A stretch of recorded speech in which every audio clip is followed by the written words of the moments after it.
Over the last little while, my office has received numerous phone calls, emails, etc., from folks who are asking all sorts of questions with regard to the Prime Minister enacting the Emergencies Act.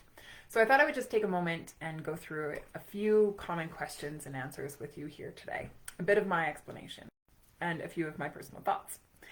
So 2 days ago, on February 14th, the Prime Minister did something unprecedented in our nation's history. And of course, that is he declared a public order emergency in order to deal with the current protests and blockades. Now, the Emergencies Act has never been used before in Canada's history. It was created in 1988, so for 34 years it has gone unused. It's history. Well, previously it was known as the War Measures Act. That was a slightly different version. Now, the War Measures Act actually was invoked by the former Trudeau Sr., Pierre Elliott Trudeau. And he invoked it, or used it, I should say, in 1970 when members of the Quebec separatist group, the FLQ, kidnapped a diplomat and a politician. Now, at that time, Pierre Trudeau Sr. used that in order to give him far-reaching powers across the country, and I believe 497 people were arrested under that.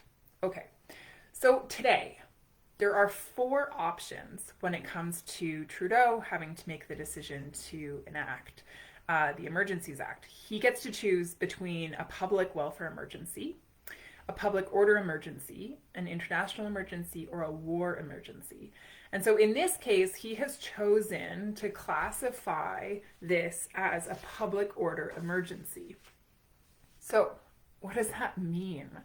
Well, in making this declaration, he has to be able to show that it's justified.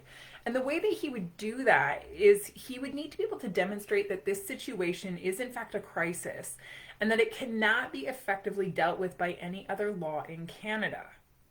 If he can demonstrate that, then he's justified in its use. However, if he cannot, then I would present to you that it is not actually justifiable and therefore should not be put in place. So, are the criteria met? Is Mr. Trudeau's decision justified? In evaluating the scenario that we have in front of us, I would say no. And let me get to that in just a moment. But I just want to back up for just a moment, for a second here.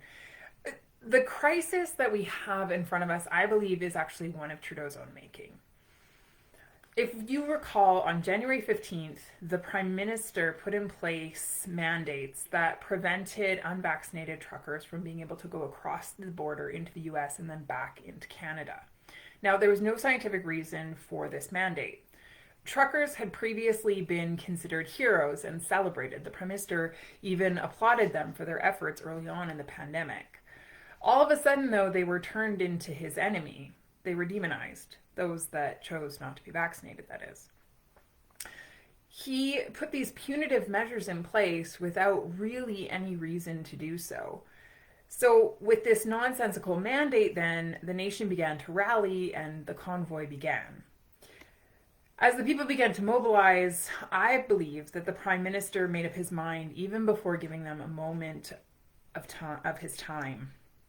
He determined that they were going to be his enemy before they even arrived on Parliament Hill. Now, the reason I believe this is because of the type of language that he used to describe these individuals before even knowing who they were. You'll recall that he referred to them as white supremacists or racist, misogynists. He really didn't have any time for them, which is really sad when a Prime Minister determines that he's going to act in that way. It's unbecoming of the Prime Minister. He was absolutely resolute, I would say, in stirring up strife, in egging on the protesters, and in stoking the flames of division by calling the participants a, quote, fringe minority with, quote, unacceptable views. Over and over again, I would say that the Prime Minister has chosen to use incredibly divisive rhetoric instead of bringing the nation together. Sad. We just saw this today, actually. If I may just interrupt for one moment. Today in the House of Commons during question period, my colleague Melissa Landsman from Toronto asked a question to the Prime Minister, and the Prime Minister shot back at her by accusing her of standing with a swastika. Now, Melissa is a Jewish woman, so of course the Prime Minister throwing this attack at her was incredibly offensive. Again, there was no basis for the attack. It was just the Prime Minister looking to divide, looking to devour, looking to destroy. Again and again, we see that his mode of operation is exactly that. Wanting to attack, wanting to divide. He used to say that diversity is our strength. But he has demonstrated again and again that he has zero tolerance for viewpoints that are different than his own. I believe that he is the reason for the protests we see. Canadians want their voices heard, and they feel that the Prime Minister isn't listening, so they've taken it to the streets. Now, when it comes to the border blockades, there is no doubt that preventing access to critical infrastructure is in fact unlawful, and so it should be stopped. Now, the police were instructed to move in on the blockades in Windsor, in Coutts, and of course in Emerson, Manitoba most recently. And these blockades were peacefully dismantled. So they were done without the Emergencies Act. So is it really needed? I believe that there is no need for the Prime Minister to flex his power by taking this unprecedented action. In fact, commentators around the world are mocking Mr. Trudeau for responding in such an authoritarian manner. Sad. So, what is the current state? Where are we at? Give us an update, Rachel. Okay. So, as soon as the act is declared, which has happened, it comes into effect. So, that was Monday. Now, within 7 days of the government's declaration, they have to table a motion in the House of Commons. This motion has to detail the reason for the decision they've come to. Now, this also has to be signed by a Minister of the Crown. Once that motion is tabled, we will then have the opportunity to debate it in the House of Commons. A vote will then be taken, and if it's voted for or in support of, then it stands for 30 days. If it's voted against, however, it's revoked. So that debate is supposed to be coming up tomorrow, is what we're told. We have yet to see the motion in writing, and so I'll keep you posted. So, what powers do the government have under the Emergencies Act? Well, let me explain. Now, the public order emergency grants the government authority to do a few things. 1, regulate and prohibit public assemblies, including blockades other than lawful advocacy, protest, or dissent. It also allows the government to regulate the use of specified property, including goods to be used with respect to the blockade. It also designates places where blockades may be prohibited. It directs essential service providers to help dismantle the blockades as well. So, for example, tow trucks. Now, you don't need the Emergencies Act to get tow trucks to come and help you out, but apparently they feel that this is going to be helpful. Furthermore, it allows the government to direct financial institutions to freeze bank accounts. And this is where the government has said it will extend its hand. It also allows for fines or imprisonment to be handed out for anyone that is found contravening any of the measures declared under the public order emergency. Now, note, there is nothing in here that allows the federal government to take control of provincial or municipal police forces. So, why is this happening? Why is Trudeau enacting the Emergencies Act? I believe that what we're seeing is the Prime Minister being exposed as someone who is more concerned about maintaining his image of power than actually ensuring the peace of our nation. He's wanting to flex. From the beginning, the Prime Minister has chosen gamesmanship over statesmanship.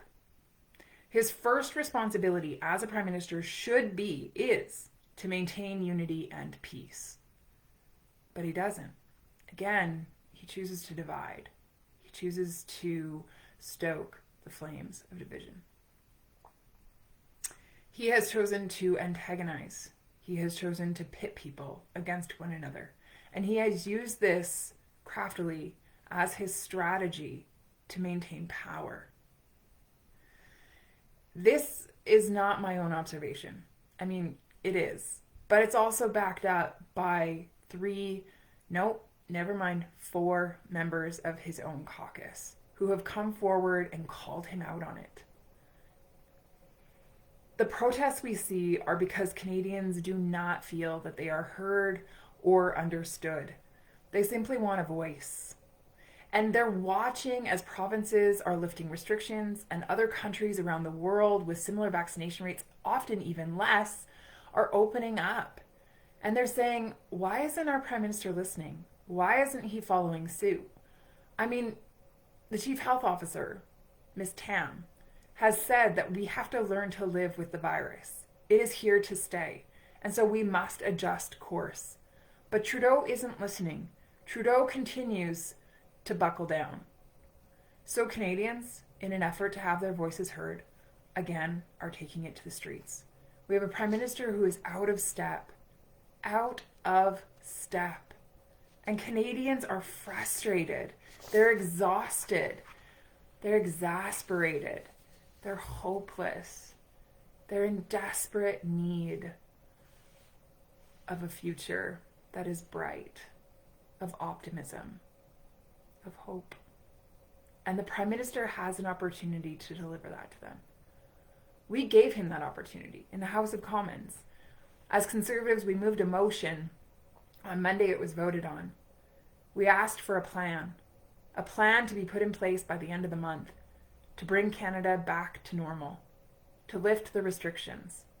We only were asking for a plan, a well thought out plan.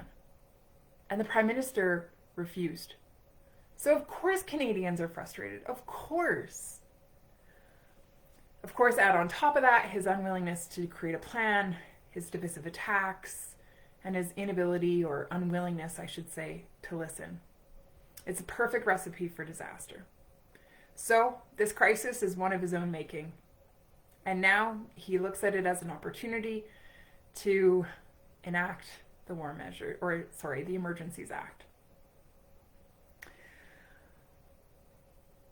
I realize that there are still many, many questions, and I am looking forward to having the exact wording of the motion, to being able to review that and fully understand what it is that the Prime Minister is doing here.